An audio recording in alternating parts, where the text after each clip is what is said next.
مگر اب وہ کافی بہتر محسوس کر رہی تھی۔ گاڑی میں بیٹھتے ہی انادل نے شانزہ سے اس کے گھر کا ایڈریس پوچھا اور شانزہ نے بھی اسے چپ چاپ ایڈریس بتا دیا۔ اس میں اب اتنی سخت نہیں تھی کہ وہ خود ڈرائیو کر سکے۔ کتنی محبت کرتی ہو اس سے؟ گاڑی چلاتے ہوئے انادل نے بات کا آغاز کیا۔ بہت زیادہ، اتنی کہ ایک پل بھی اس کے بغیر نہیں رہ سکتی۔ وہ باقی سب سے بہت مختلف ہے۔ شانزہ نے آنکھیں بند کیے بے بسی سے جواب دیا۔ اچھا، اور کیا چیز اسے دوسروں سے مختلف بناتی ہے؟ اس کی باتیں۔ جب وہ بولتا ہے نا تو مجھ پر ایک سحر طاری ہو جاتا ہے۔ شانزہ کی بات پر بے ساختہ ہی انادل کا قہقہا چھوٹا اور شانزہ کو لگا وہ اس کا مذاق اڑا رہی ہے۔ مجھے پہلے ہی شک تھا کہ تم یہی کہو گی۔ انادل نے ایک نظر شانزہ کی طرف دیکھا۔ وہ بھی اسے ہی دیکھ رہی تھی۔ کیسے؟ کیونکہ میں اچھی طرح جانتی ہوں کہ نامحرم کی باتیں بہت سحر انگیز ہوتی ہے۔ تم کہنا کیا چاہتی ہو؟ انادل کی بات شانزہ کے سر پر سے گزری۔ میں سچ کہنا چاہتی ہوں، لیکن چھوڑو، تم سن نہیں سکو گی۔ انادل اپنے چیلنجنگ انداز سے شانزہ کو ضد دلا گئی تھی۔ میں سننا چاہتی ہوں۔ شانزہ کی بات پر انادل نے اچنبھے سے اس کی طرف دیکھا، ایسے جیسے کہنا چاہتی ہوں آر یو شیور؟ کیا تمہیں یقین ہے؟ ٹھیک ہے تو سنو۔ تم واحد لڑکی نہیں ہو جسے کسی نامحرم کی باتیں سحر انگیز لگی ہے، بلکہ ایسا تو ہر لڑکی کو لگتا ہے، ہر اس لڑکی کو جو کسی نامحرم کی محبت میں مبتلا ہوتی ہے۔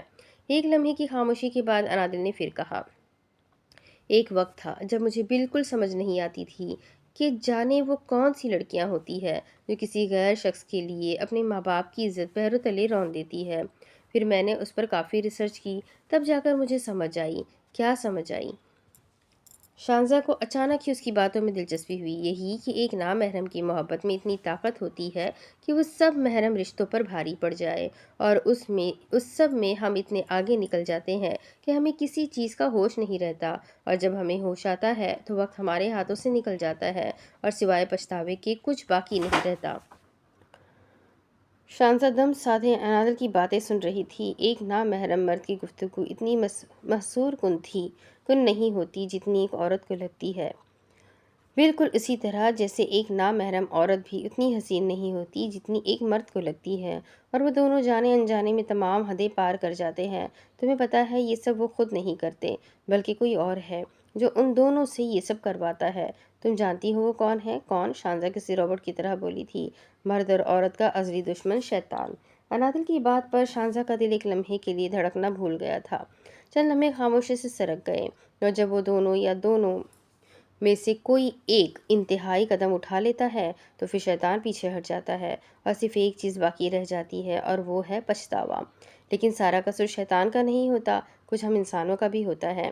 ہم اشرف المخلوقات ہیں، یعنی تمام مخلوقات میں سب سے افضل، اور یہ فضیلت ہمیں صرف اور صرف ایک چیز کی بنا پر دی گئی ہے، اور وہ کیا ہے؟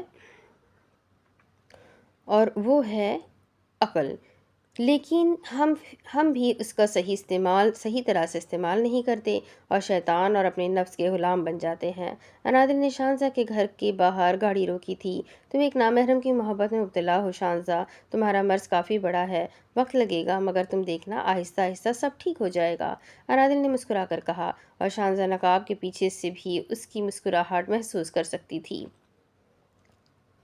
ویسے تمہیں نہیں لگتا کہ تمہیں اس شخص سے بدلہ لینا چاہیے جو تمہیں بیچ راہ میں اکیلا چھوڑ گیا؟ انادل کا لہجہ قدرے دھیما تھا۔ بدلہ؟ مگر کیسے؟ شانزہ نے تھکے تھکے انداز میں کہا، اس کے لیے مرنے کی بجائے اسے جی کر دکھاؤ، اس کی آنکھوں میں آنکھیں ڈال کر اس کا سامنا کرو، ایسے جیسے اس کے جانے سے تمہیں کوئی فرق نہیں پڑتا۔ ایسا کرنے سے کیا وہ مجھے مل جائے گا؟ شانزہ کی آنکھوں میں ایک امید ابھری۔ اگر وہ تمہارے حق میں بہتر ہو تو انشاءاللہ وہ تمہیں ضرور ملے گا، لیکن شانزہ اس کے لیے تمہیں صبر کرنا ہوگا۔ اللہ کسی کو اس کی سخت سے زیادہ نہیں آزماتا، یا تو وہ تمہیں مل جائے گا یا پھر تمہارے دل سے اتر جائے گا۔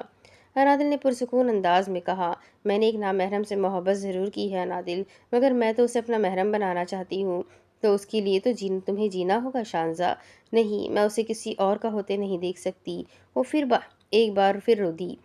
میرے ہاتھ بالکل خالی ہو گئے ہیں، میرے پاس کچھ بھی نہیں بچا۔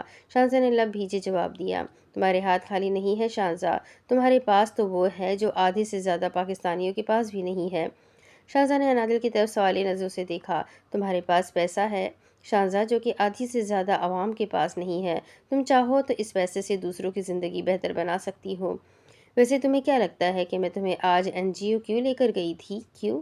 یہ سوال تو شانزہ بھی پوچھنا چاہتی تھی کہ آخر انادل اسے این جی او کیوں لے کر گئی تھی۔ میں تمہیں وہاں اس لیے لے کر گئی تھی تاکہ تمہیں دکھا سکوں کہ صرف تمہاری زندگی ہی مشکل نہیں ہے، اس دنیا میں ہر کسی کی زندگی مسائل سے گھری ہوئی ہے۔ تمہیں سالک یاد ہے جس نے تمہیں چیلنج کیا تھا؟ انادل کی بات پر شانزا نے اسبات میں سر ہلایا۔ تمہیں پتہ ہے اس کا تعلق ایک بہت ہی اچھی فیملی سے تھا، مگر اس کے والد نشہ کرتے تھے اور نشے کی حالت میں انہوں نے قتل کر دیا، اور اب اس کے والد کو قتل کے کیس میں پھانسی کی سزا سنائی گئی ہے۔ بس چند دنوں میں انہیں پھانسی ہو جائے گی۔ تمہیں پتہ ہے انہوں نے کس کا قتل کیا تھا؟ انادل کے سوال پر شانزا نے نفی میں سر ہلایا۔ اپنی بیوی کا، سالک کی ماں کا۔ انادل ایک لمحے کے لیے خاموش ہو گئی اور شانزا کو سالک پر بہت ترس آیا۔ اسے دیکھ کر تو کہیں سے بھی نہیں لگا کہ اس پر اتنے غموں کے پہاڑ ٹوٹے ہیں۔ جب اس کے والد کو جیل ہوئی تو سب رشتہ داروں نے مل کر جائیداد پر قبضہ کر لیا اور سالک کو گھر سے نکال دیا۔ تم جانتی ہو مجھے کہاں ملا؟ کہاں سے؟ شانزا نے روبوٹ کی مانند شانزا کسی روبوٹ کی مانند گویا ہوئی سڑک سے بھیک مانگتے ہوئے۔ انادل کی بات سن کر شانزا کا سانس اٹکا تھا اور نادانستہ طور پر اس کی آنکھیں نمکین پانی سے بھر گئی۔ صرف سالک ہی نہیں، وہاں موجود ہر بچے کی کہانی ہے، دردناک کہانی۔ لیکن تم نے دیکھا کہ وہ لوگ ایک دوسرے کے ساتھ کتنا خوش ہیں، حالانکہ ان کے درمیان کوئی خونی رشتہ نہیں، پھر بھی وہ ہر خوشی اور ہر غم میں ایک دوسرے کا ساتھ دیتے ہیں، مشکلات کا سامنا کرتے ہیں، صبر اور شکر سے کام لیتے ہیں۔ کوئی بھی تمہاری طرح خودکشی نہیں کرنا چاہتا۔ شانزا کا سر شرمندگی سے جھک گیا۔ پھر بھی تمہیں لگتا ہے کہ تمہارا غم بہت بڑا ہے اور خودکشی ہی اس کا واحد حل ہے؟ تو پھر ٹھیک ہے، یہ لو۔ انادل نے اپنے ہینڈ بیگ سے ایک دوائی سے بھری ہوئی شیشی شانزا کو پکڑائی، اور شانزا اچھی طرح جانتی تھی کہ اس شیشی کے اندر کیا ہے۔ اب فیصلہ تمہیں لینا ہے، یہ کہہ کر انادل گاڑی سے باہر نکل گئی اور شانزا بھی باہر آئی۔ تم اپنے ڈرائیور سے کہو کہ مجھے گھر چھوڑ دے۔ تم اندر نہیں آؤ گی؟ نہیں، اب میں تمہارے کل پر ہی آؤں گی، وہ ہنس دی تھی۔ مگر شانزا ہنوز خاموش تھی، اسے سنبھلنے کے لیے کچھ وقت درکار تھا۔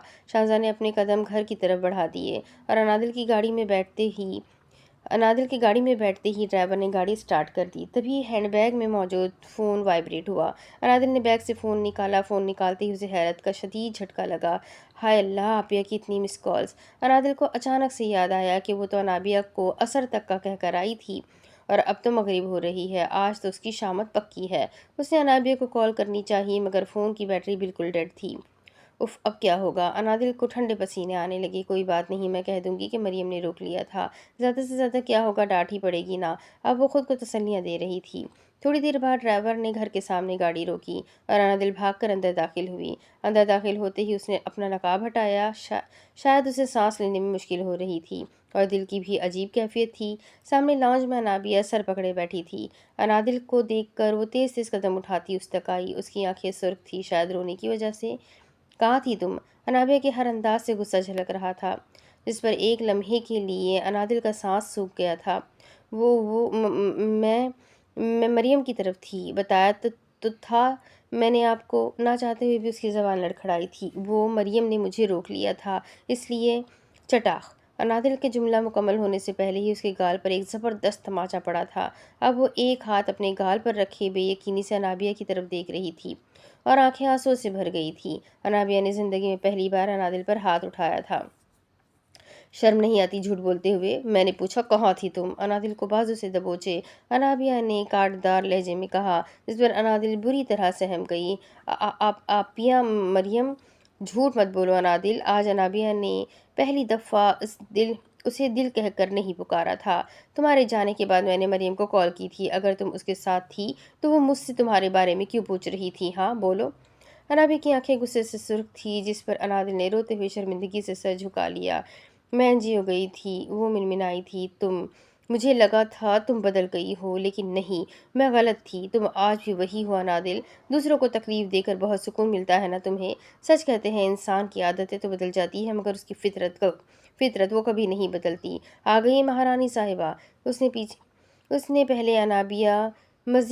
سے پہلے انابیہ مزید کچھ کہتی، زینوں سے اترتے ہوئے مسرت بیگم نے طنزیہ لہجے میں کہا، چچی جان، یہ مریم کی طرف تھی، مریم نے زبردستی روک لیا تھا، میں نے ڈانٹا ہے اسے، مریم کو بھی سمجھاؤں گی، آئندہ ایسا نہیں ہوگا، آپ بے فکر رہے۔ انابیہ کے اس جھوٹ پر انادل نے نظر اٹھا کر اس کی طرف دیکھا تھا۔ ابھی تھوڑی دیر پہلے وہ کتنی مشتعل تھی اور اب وہ کیسے اس کی ڈھال بنے کھڑی تھی۔ ہاں بھائی، ہمیں کیا، یہ محترمہ مغرب کے وقت گھر لوٹے یا رات کے 12 بجے؟